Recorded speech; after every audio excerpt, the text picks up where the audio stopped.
Biarlah sungguh Tuhan seperti pujian yang baru saja kami naikkan. Biarlah kami memiliki hati seperti Engkau. Hati yang boleh mengasihi setiap orang tanpa syarat.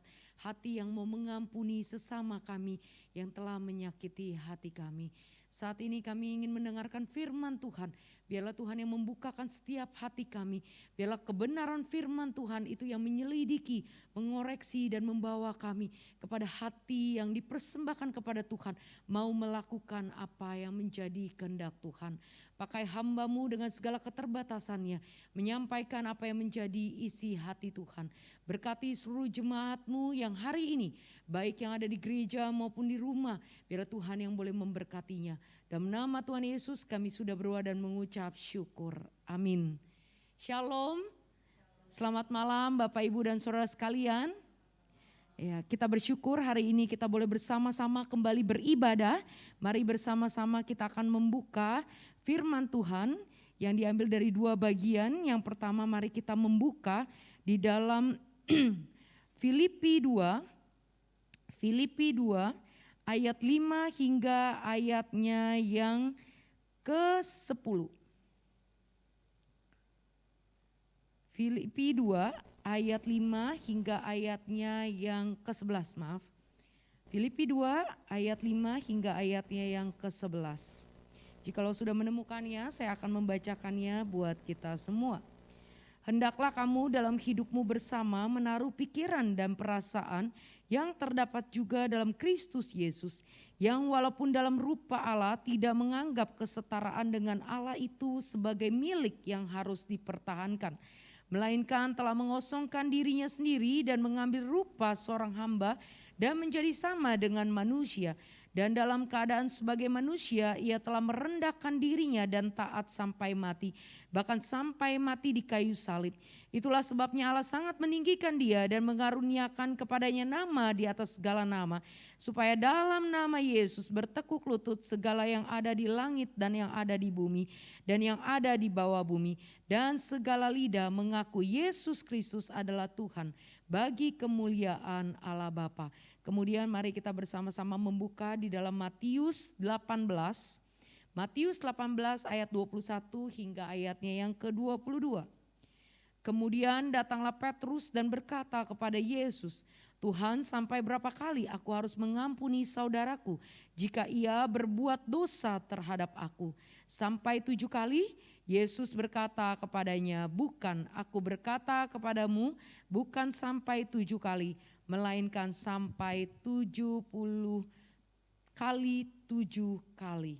Demikianlah sejauh pembacaan firman Tuhan. Ya, saudara yang terkasih dalam Tuhan, hari ini saya diberikan tema pelayan yang rela mengampuni. Saudara, menurut Ron Edmondson, seorang senior pastor of Emmanuel Baptist Church, saudara, ada 7 alasan mengapa seseorang akhirnya meninggalkan gereja dan pelayanan. Jadi menurut Ron Edmondson ini ada 7 alasan gitu ya, kenapa seseorang itu meninggalkan gereja dan pelayanannya. Yang pertama dikarenakan burnout, ya, karena kesibukan yang begitu banyak sehingga seseorang itu kehabisan energi atau lelah. Kemudian yang kedua adalah injury, merasa terluka atau tersakiti oleh orang-orang yang ada di gereja atau sesama pelayanan. Kemudian yang ketiga distraction, yang keempat life change, yang kelima mistake, yang keenam power struggle, dan yang ketujuh lack of connection. Hari ini karena tema kita adalah pelayan yang rela mengampuni, maka kita akan menyoroti tentang yang injury, saudara. Saudara, menarik sekali bahwa injury atau merasa terluka atau tersakiti oleh orang-orang yang ada atau orang-orang yang melayani di gereja itu ternyata masuk di dalam peringkat kedua teratas yang seringkali membuat seseorang itu meninggalkan pelayanannya atau meninggalkan gerejanya. Saudara, bahkan kalau kita melihat gitu ya, atau kita menyaksikan ada juga banyak aktivis gereja, pengurus-pengurus gereja yang dulunya aktif, tiba-tiba menjadi stop, tidak lagi melayani. Kemungkinan besar saudara, alasannya karena konflik yang terjadi, merasa terluka, merasa tersakiti sehingga mereka tidak lagi mau melayani. Bahkan saya pernah gitu ya mendatangi seseorang yang saya tahu sudah lama tidak mau melayani lagi. Lalu saya bertanya, kenapa? Dulu kan sangat aktif gitu ya, sangat bagus, yuk kembali lagi kita melayani. Lalu dia berkata, waduh, kalau kita kembali melayani lagi, saya tidak sanggup berhadapan dengan konfliknya. Dibanding saya harus menghadapi konflik yang membuat saya sakit hati, lebih baik saya jadi jemaat biasa. Saudara, tentu hal-hal yang demikian sering kita dengar atau kita menyaksikannya di dalam kehidupan bergereja. Saudara, di dalam realitanya konflik akan selalu terjadi, saudara. Baik itu di gereja, di rumah, dimanapun berada, sudah pasti konflik gak bisa kita hindari. Jadi gak hanya di gereja, saudara ya. Kalau kita mau jujur, suami istri di rumah gak mungkin ya sehari gak konflik gitu ya. Jarang biasanya adalah kalau gak suami istri ya itu emak sama anak, bapak sama anak gitu ya. Kurang lebih seperti itu. Saudara, sehingga realita konflik ini tidak bisa kita hindari. Dan kalau kita mau jujur, kenapa sih ada yang namanya konflik? Saudara, jawabannya satu. Karena masing-masing dari kita tuh berbeda. Setiap kita berbeda.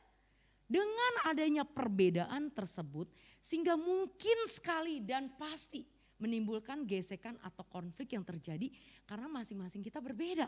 Kita punya pola berpikir yang berbeda, yang teman bicara kita pun punya pola pikir yang berbeda.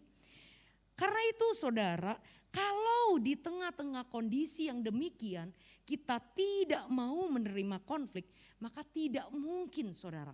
Karena konflik terjadi karena adanya perbedaan. Saudara yang terkasih dalam Tuhan, karena itu konflik seringkali itu berujung kepada kemarahan, dendam dan kepahitan. Oleh sebab itu, sebagai orang-orang percaya kepada Tuhan, maka kita harus menjadi pelayan yang rela dan siap mengampuni sesamanya. Pertanyaannya kenapa saudara? Kenapa kita harus mengampuni? Karena kita harus sadar bahwa tidak ada satu orang pun di dalam dunia ini yang sempurna. Dengan kata lain, setiap orang pasti bisa melakukan yang namanya kesalahan. Demikian juga secara khusus ketika kita berbicara mengenai pelayan, berarti kita ngomong anggota tubuh Kristus, maka anggota tubuh Kristus pun bisa melakukan kesalahan. Saudara, sekalipun kita adalah orang-orang yang sudah ditebus oleh Kristus, bukan berarti kita imun terhadap dosa. Bukan berarti kita tidak bisa lagi berbuat salah kepada orang lain. Sehingga ini adalah sebuah realita yang membawa kita seharusnya belajar untuk saling mengampuni ketika kita disakiti oleh anggota tubuh Kristus lainnya. Oleh sebab itu saudara, ketika konflik terjadi akibat kesalahan yang dilakukan oleh anggota tubuh Kristus, maka orang percaya tidak boleh menyimpan luka batin, sebaliknya rela mengampuni. Saudara, yang pertama, kerelaan mengampuni itu membutuhkan kerendahan hati. Saudara, kalau kita lihat konteks yang pertama, saudara, di dalam bagian Filipi, maka kita tahu dengan betul bahwa tulisan ini ditulis oleh Rasul Paulus kepada jemaat Filipi. Saudara, salah satu persoalan yang disorot oleh Rasul Paulus pada saat itu adalah konflik yang terjadi antara Yudia dan Sintike, yang saat itu mereka adalah pemimpin gereja yang kalau tidak segera diselesaikan itu akan menghancurkan gereja tersebut, saudara. Karena itu di ayat kedua dan ketiga Rasul Paulus berkata demikian, hendaklah kamu sehati sepikir dalam satu kasih, satu jiwa, satu tujuan, dengan tidak mencari kepentingan sendiri atau puji-pujian yang sia-sia. Sebaliknya, hendaklah dengan rendah hati seorang menganggap yang lain lebih utama daripada dirinya sendiri. Saudara, kalau kita lihat bahasa aslinya, maka kata sehati sepikir itu menggunakan kata phronete dari arti kata phroneo yang berarti memiliki sikap atau kerangka berpikir yang sama sebagaimana Kristus pikirkan, sebagaimana Kristus kehendaki. Bukan dengan kita mengikuti perasaan atau pikiran kita sendiri. Saudara, kalau kita melihat lebih lanjut, maka tidak pernah kita dapati di sini Rasul Paulus itu menyinggung dosa-dosa yang dilakukan Yudea atau Sintike. Jadi kemungkinan besar konflik yang terjadi bukan karena dosa yang maksudnya masing-masing, misalnya dosa-dosa pecah bulan atau seperti itu, tidak ada, saudara. Tetapi bagian ini karena mereka konflik akibat perbedaan pendapat. Mereka masing-masing merasa paling benar, mereka merasa bahwa masing-masing itu yang paling benar, saudara. Sehingga akhirnya mereka sulit sekali untuk rendah hati. Sehingga ketika itu Rasul Paulus di ayat 3b berkata, hendaklah dengan rendah hati seorang menganggap yang lain lebih utama daripada dirinya sendiri. Saudara, kerendahan hati tanpa penyangkalan diri itu tidak mungkin pernah terjadi. Saudara perhatikan, kerendahan hati tanpa penyangkalan diri itu tidak mungkin terjadi. Kenapa? Karena di dalam kerendahan hati dibutuhkan sikap penundukan diri terhadap orang lain. Di dalam kerendahan hati dibutuhkan sikap penundukan diri kepada orang lain. Saudara, orang yang paling sering merasa dirinya paling hebat, paling pintar, paling benar, paling hebat daripada segalanya, itu adalah orang yang paling sulit untuk submit. Sulit sekali untuk taat, menundukkan diri, saudara. Saudara yang terkasih, kenapa demikian? Karena ia selalu merasa dirinya jauh lebih di atas dan lebih pantas untuk dihargai. Sehingga dia sulit sekali untuk dia menundukkan diri. Oleh sebab itu, saudara, menarik sekali kalau kita perhatikan bagian firman Tuhan ini. Ketika Rasul Paulus membahas mengenai konflik yang terjadi di dalam jemaat, dia mengaitkannya dengan inkarnasi Kristus di ayat 5 sampai 11. Bagian 5 sampai 11 itu adalah penggambaran inkarnasi Kristus. Perhatikan ayat 6 sampai 8. Yang walaupun dalam rupa Allah tidak menganggap kesetaraan Allah itu sebagai milik yang harus dipertahankan. Melainkan telah mengosongkan dirinya sendiri dan mengambil rupa seorang hamba dan menjadi sama dengan manusia. Dan dalam keadaan sebagai manusia ia telah merendahkan dirinya dan taat sampai mati, bahkan sampai mati di kayu salib. Saudara perhatikan kalimat Yesus tidak menganggap kesetaraan dengan Allah itu sebagai milik yang harus dipertahankan. Saudara, kata kesetaraan dengan Allah itu berarti bahwa Yesus hakikatnya adalah Allah itu sendiri. Akan tetapi demi dia melakukan kehendak Bapaknya, ia rela melepaskan haknya, ia rela melepaskan statusnya sebagai Allah demi menyelamatkan manusia. Sekali lagi saudara, Yesus yang adalah Allah itu, dia adalah Allah itu sendiri, dia rela melepaskan haknya, dia rela melepaskan statusnya demi melakukan kehendak Bapaknya, yaitu untuk menyelamatkan manusia. Saudara, tentunya hal ini sangat berbeda dengan pandangan dunia, saudara. Saudara, dunia selalu mengajarkan kita untuk selalu menuntut hak kita, tetapi Tuhan Yesus justru memberikan teladan melepaskan haknya sebagai Allah demi melakukan apa yang menjadi kehendak Tuhan, yaitu menyelamatkan manusia berdosa. Saudara, ketika kita berbicara mengenai pengampunan, mengampuni, maka itu adalah salah satu bentuk di mana kita tidak lagi menuntut hak kita, tetapi justru kita melepaskan hak kita. Saudara, mengampuni itu adalah salah satu bentuk kita tidak lagi menuntut hak kita, tetapi belajar melepaskannya karena kita tahu itulah yang menjadi kehendak Bapa di sorga. Saudara yang terkasih di dalam Tuhan, kalau kita melihat di dalam mengampuni, tentu kita pasti merasa bahwa kita adalah korbannya, bukan? Benar ya? Kalau kita lagi ngomong kita memberikan pengampunan, artinya kita yang benar. Benar gak? Kita yang benar, kita gak salah apa-apa, terus kita disakiti. Kita merasa sudah sepantasnya. Saya yang harus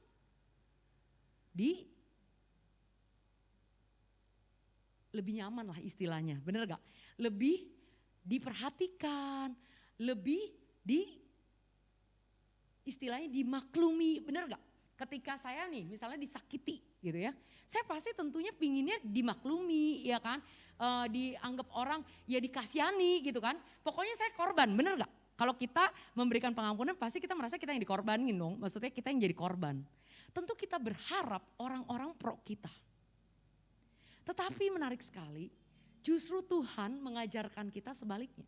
Ketika kita disakiti, ketika kita dianiaya, kita justru harus melepaskan pengampunan. Seakan-akan kok kita yang harus memberi, bukan diberi, benar gak? Ya, ketika kita menjadi korban, kita harusnya merasa bahwa semua orang harusnya lebih pro kita, melihat kepada kita. Tetapi di dalam kita mengampuni, kita justru diajak untuk memberi, melepaskan pengampunan itu. Saudara, saya percaya melepaskan pengampunan tidaklah mudah. Artinya kita harus walaupun terluka, walaupun tersakiti, tetapi kita memberi. Bayangin, udah disakitin terus kita harus memberikan pengampunan. Saudara, itulah yang Tuhan mau. Dan disitulah butuh yang namanya penyangkalan diri.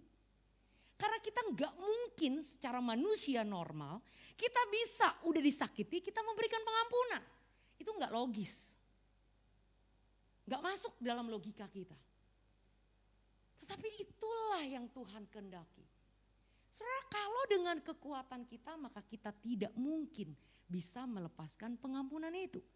Makanya yang kedua saudara, pengampunan itu bisa diberikan ketika kita sudah menerima pengampunan terlebih dahulu. Saudara, ketika Tuhan memberikan perintah mengampuni, dia gak semena-mena. Banyak orang berpikir yang tadi, ya, saya yang disakiti, saya korban, terus saya yang harus memberi. Terus Tuhan yang nyuruh-nyuruh saya lagi gitu kan. Kesannya Tuhan sadis amat, bener gak? Karena kita berpikir Tuhan tuh semena-mena banget. Apa Tuhan gak peduli hati saya? Saya ini hancur-hancuran loh. Saudara, itu mungkin yang menjadi perasaan kita. Tuhan gak tahu apa yang saya alami. Saya udah benar-benar hancur. Gak bisa ada masa depan. Dia telah menghancurkan saya misalnya seperti itu. Kok Tuhan semena-mena suruh saya mengampuni? Saudara, Tuhan tidak pernah memberikan kita perintah sesuatu sebelum dia memberikan sesuatu yang menopang kita, memampukan kita untuk melakukan perintahnya. Karena itu yang kedua, pelayan yang rela mengampuni adalah pelayan yang sadar dirinya telah diampuni terlebih dahulu. Saudara yang terkasih dalam Tuhan, karena itu saya percaya kalau tindakan mengampuni ini tidaklah semudah kita berkata-kata. Tidaklah bisa kita lakukan tanpa pertolongan daripada Allah sendiri, saudara. Karena itu kalau kita melihat di dalam bagian yang tadi kita baca di dalam Matius 18, maka kita akan menemukan di situ. Petrus itu berkata kepada Kristus, dikatakan di ayat 21. Kemudian datanglah Petrus dan berkata kepada Yesus, Tuhan, sampai berapa kali aku harus mengampuni saudaraku jika ia berbuat dosa terhadap aku? Saya kebayang gitu ya pemikiran daripada Petrus begini. Sebelumnya kalau kita perhatikan ya di ayat pasal di 18, di ayat 15 sampai ayat yang ke 20, itu Tuhan Yesus itu menyuruh gitu ya. Murid-muridnya itu untuk menasehati jikalau diketahui ada orang yang berbuat dosa gitu ya. Kemudian di situ Petrus datang gitu ya ketika Tuhan Yesus tuh menasehati gitu ya. Wah, kita harus gitu ya menasehati mereka yang udah jatuh di dalam dosa gitu ya. Bla bla bla. Terus kemudian di ayat 21 Petrus tuh datang gitu ya bertanya sampai berapa kali. Ini seakan-akan Petrus tuh sedang memikirkan ya, yang pertama kemungkinan besar ya. Mungkin dia pikir ya kalau dosanya itu mungkin gak besar-besar banget, mungkin masih bisa acceptable, bisa diterima ya. Tapi kalau dosanya besar banget, Bahkan dia katakan, kalau dosanya itu udah diampuni nih ceritanya, dia ngulang lagi. Terus berulang-ulang. Masa yang kayak gitu harus diampuni? Kurang lebih kayak gitu tuh pikiran daripada Petrus. Sehingga dia tanya, harus berapa kali Tuhan aku mengampuni istilahnya. Dan menarik sekali dikatakan Petrus gini, Tuhan sampai berapa kali aku harus mengampuni saudaraku jika ia berbuat dosa terhadap aku? Sampai 7 kali, kebayang loh. Orang Yahudi itu biasanya sampai 3 kali doang mengampuni gitu ya. Ini Petrus itu lebih dibanding orang-orang Yahudi lain. Dia tanya 7 kali gak? Dia bilang gitu ya. Berarti dia udah dia udah lebihin gitu ya. 7 kali cukup dong berarti gitu ya. Apalagi kalau udah berulang-ulang kali. Jadi si Petrus merasa bahwa kalau 7 kali itu udah luar biasa. Tetapi menarik sekali loh. Tuhan Yesus ketika Petrus ngomong gitu di ayat 22 Tuhan Yesus berkata, bukan, aku berkata kepadamu bukan sampai 7 kali, melainkan 70 kali 7 kali. Saudara, angka 7 itu melambangkan kesempurnaan. Sehingga Tuhan Yesus sedang berkata bahwa tidak ada batasnya itu pengampunan. Kebayang ya, tidak ada batasnya. Artinya apapun, sebesar apapun dosa atau hal yang menyakiti hati kita, kita harus mengampuni. Berulang kali dia menyakiti hati kita, kita harus mengampuni. Saudara, wow, luar biasa loh. Kadang kalau kita sebagai manusia kita merasa, wow Tuhan gak akan mungkin. Tetapi perhatikan di ayat selanjutnya, ayat 23 sampai ayat 35, saudara. Tuhan Yesus ketika ngomong kayak gitu, dia kasih perumpamaan di bawahnya di ayat 23 sampai 35. Dia katakan seperti ini. Dikisahkan ada seorang raja memanggil hamba-hambanya untuk mengadakan perhitungan. Setelah diadakan perhitungan, ternyata didapati seorang hamba itu berhutang kepada raja sebesar 10.000 talenta. Saudara, 10.000 talenta ya, kalau kita tahu ya, talenta itu merupakan satuan yang paling besar.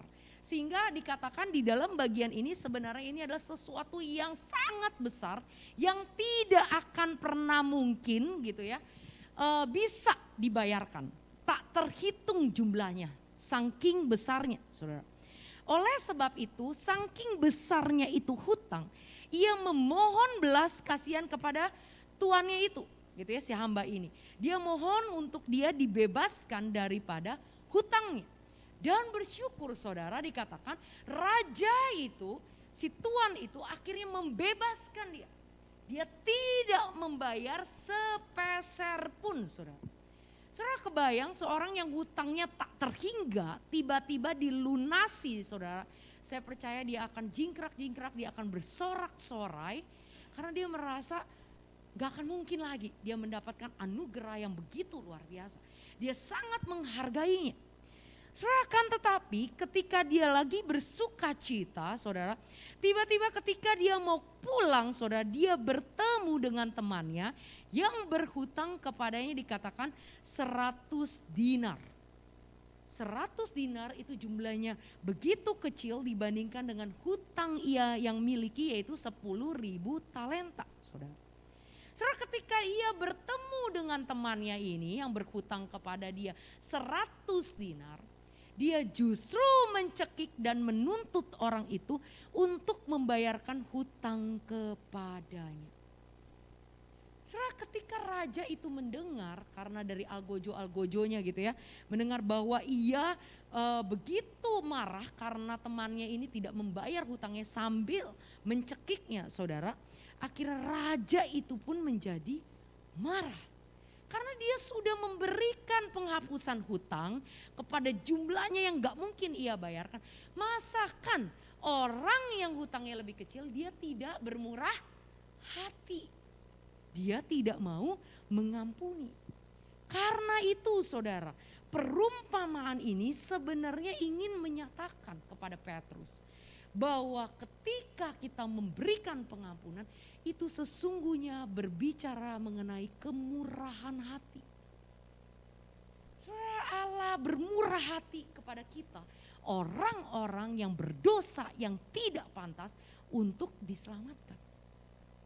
Kalau Allah tidak bermurah hati, maka kita semua pasti binasa.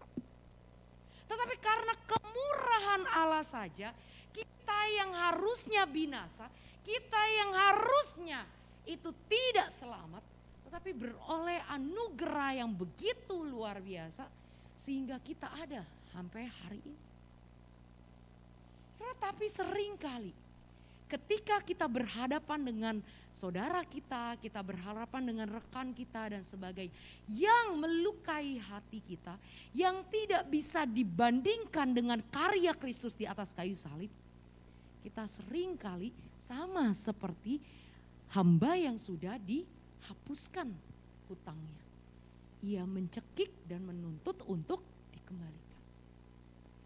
Seakan-akan kita punya hak jauh lebih besar untuk menuntut pembalasan dari apa yang telah diperbuat. Saudara, firman Tuhan hari ini mengingatkan kita bahwa Dialah Allah yang begitu mengasihi kita, sudah menebus dan mengampuni kita. Seharusnya pengampunan yang Tuhan berikan yang lebih besar dari apapun itu cukup untuk saya dan saudara mengampuni orang yang bersalah kepada kita. Cukup. Modalnya Tuhan sudah kasih. Tapi seringkali modal itu kita lupakan, kita abaikan ketika kita berhadapan dengan orang yang melukai hati kita. Kita tetap menjadi orang-orang yang penuntut, mau menuntut apa yang sudah telah dilakukan oleh orang-orang yang dia telah sakiti kita. Saudara yang terkasih dalam Tuhan, C.S. Lewis di dalam bukunya berkata, to be a Christian means to forgive the inexcusable because God has forgiven the inexcusable in you. Menjadi orang Kristen berarti mengampuni yang tidak bisa dimaafkan karena Tuhan sudah mengampuni kita yang tidak termaafkan ini terlebih dahulu. Menjadi orang Kristen berarti mengampuni yang tidak bisa dimaafkan karena Tuhan sudah mengampuni kita yang tidak bisa dimaafkan terlebih dahulu. Saudara, itulah kunci bagaimana kita bisa rela mengampuni orang lain. Ketika kita sadar kita adalah orang-orang yang tidak layak, tetapi mendapatkan anugerah yang begitu luar biasa. Itulah yang menjadi kekuatan topangan kita untuk kita bisa mengampuni orang yang menyakiti hati kita. Dan ketika kita memiliki kasih yang daripada Kristus itu, maka kita pun dimampukan untuk rendah hati, menyangkal diri, melepaskan hak kita untuk kita bisa memberikan pengampunan buat orang yang telah menyakiti hati kita. Saudara yang terkasih dalam Tuhan, saya percaya kita semua mengenal siapakah Nelson Mandela. Saudara, Nelson Mandela, ia adalah Presiden Afrika Selatan pertama yang berkulit hitam. Saudara, ia berhasil memberantas rasisme pada zamannya, saudara. Sehingga ketika Nelson Mandela ini menjabat, saudara, di dalam periodenya, ia mendorong seluruh rakyatnya untuk mengampuni orang-orang yang telah menyiksa dan membunuh keluarga mereka karena persoalan rasisme. Saudara, salah satunya ada sebuah kisah nyata dari seorang ibu yang berusia 70 tahun. Saudara, di masa mudanya ia harus kehilangan anak laki-lakinya yang berusia 8 tahun, saudara.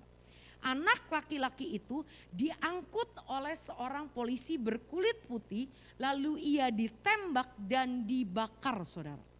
Saudara, 8 tahun peristiwa yang mengenaskan itu, peristiwa yang menyedihkan itu, polisi berkulit putih ini kembali ke rumahnya, saudara. Sudah mengambil anaknya, kembali ke rumahnya, dia menyeret, saudara, suaminya. Sehingga suaminya itu diikat dan dibakar di depan matanya sendiri. Saudara, singkat cerita, bertahun-tahun lamanya hingga akhirnya Presiden Nelson Mandela itu menjabat menjadi presiden.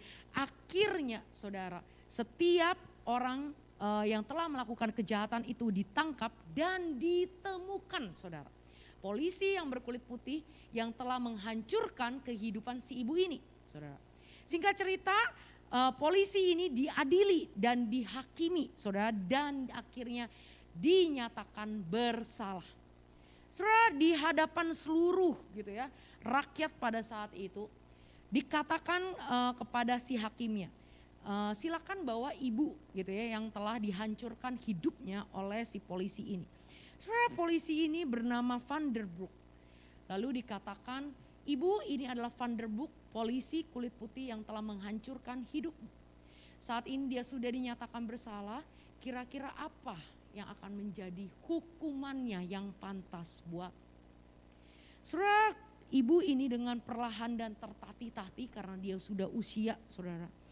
Kemudian dia berkata kepada sang hakim, saya hanya ingin 3 hal. Yang pertama, saya ingin Tuan Van der Broek itu pergi ke tempat di mana mereka membakar tubuh suami saya dan mengumpulkan abunya agar saya dapat melakukan pemakaman yang layak. Itu yang pertama. Yang kedua, dia bilang, Tuan Van der Broek telah mengambil seluruh keluarga saya dan saya masih memiliki banyak kasih yang ingin saya bagikan.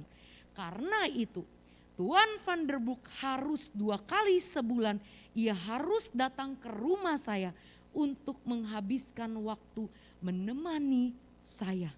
Saya ingin Tuan Van der Broek tahu bahwa ia telah diampuni oleh Tuhan dan saya juga telah mengampuni. Dan yang ketiga, saya ingin memeluknya sehingga ia dapat mengetahui bahwa pengampunan yang saya berikan adalah pengampunan yang sungguh. Saudara, saya gak kebayang kalau kita di posisi ibu itu. Anak kita 8 tahun dibakar, suami kita dibakar di depan mata kita sendiri. Masihkah kita masih punya hati bisa mengampuni? Saudara, saya percaya kenapa ibu ini bisa mengampuni. Karena dia adalah orang yang terlebih dulu merasakan anugerah pengampunan daripada Tuhan. Karenanya permintaannya kalau kita lihat jelas sekali. Dia ingin Tuan Van der Broek menyadari bahwa ia telah diampuni oleh Allah. Dan dia juga telah diampuninya. Saudara, bukankah setiap kita adalah orang-orang yang sudah diampuni oleh Tuhan? Adakah sungguh hati kita ketika kita disakiti, kita mau belajar untuk mengampuni sama seperti ibu ini? Saudara, saya percaya mengampuni tidaklah mudah. Sebagai seorang hamba Tuhan pun saya sampai hari ini, saya pun belajar untuk mengampuni. Saudara, ketika hati kita disakiti, tentu ada begitu banyak luka air mata yang keluar. Tapi satu hal yang ingin saya katakan, Tuhan tahu apa yang engkau rasakan. Tuhan tidak pernah semena-mena dengan engkau. Ketika dia berkata, ampunilah dia. Karena dia tahu itu yang terbaik buat saya dan saudara. Saudara, kebencian, dendam, kepahitan. Mau berapa lama kita tumpuk di dalam hati kita? Saudara, kebencian, kepahitan, dendam. Semuanya itu makin lama akan menghancurkan diri kita. Bukan orang yang telah menyakiti hati kita. Saudara, ada berapa banyak orang yang telah menyakiti hati kita tetapi dia tidak sadar bahwa dia telah menyakiti hati kita. Justru kita yang tiap hari hidup di dalam penderitaan yang luar biasa. Karena kita terlalu terpaku kepada menggenggam rasa sakit itu. Dan kita tidak mau melepaskannya di hadapan Tuhan. Untuk kita boleh dipulihkan dan melepaskan pengampunan. Karena ketika kita melepaskan pengampunan, itu justru kita yang dibebaskan. Saudara, biarlah saya rindu saat ini. Kita masing-masing lepas pribadi dengan diiringi musik mengampuni seperti pujian yang tadi. Biarlah itu menjadi doa kita. Saudara, saya tidak tahu hari ini ketika engkau datang di tempat ini atau ada yang di rumah masing-masing.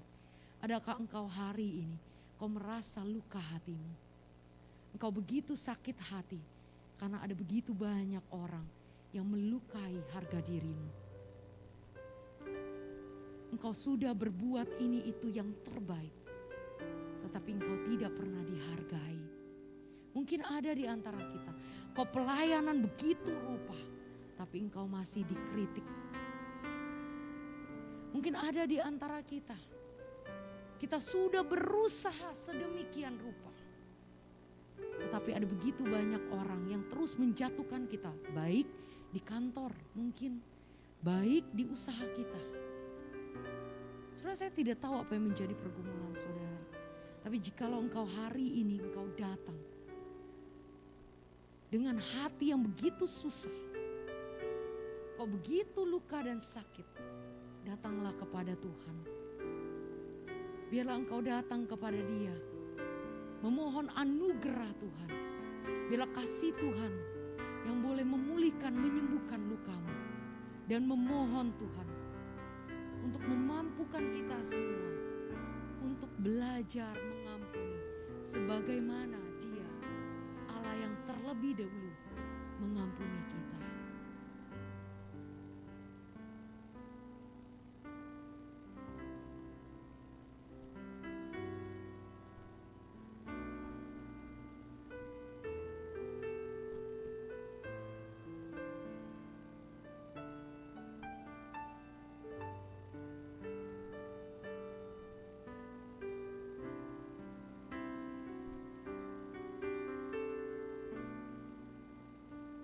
Saudara, dengan kekuatan sendiri kita tidak akan mungkin bisa mengampuni seorang yang telah menyakiti hati kita. Tetapi bersama dengan Tuhan kita akan dimampukan, karena kita adalah orang-orang yang terlebih dahulu menerima pengampunan itu. Pertanyaannya, adakah engkau bersedia melepaskan segala kebencian, dendam, dan kepahitan? Dan biarlah Tuhan sendiri yang boleh memulihkan hatimu, sehingga engkau pun mampu untuk melepaskan pengampunan bagi orang-orang yang telah menyakiti hatimu. Karena kita tahu,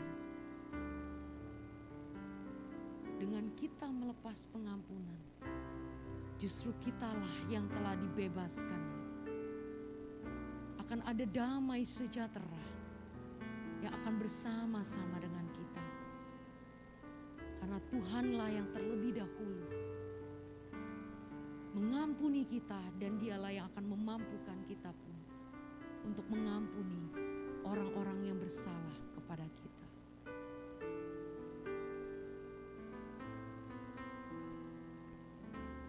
Kami sekali lagi datang di hadapan-Mu Tuhan.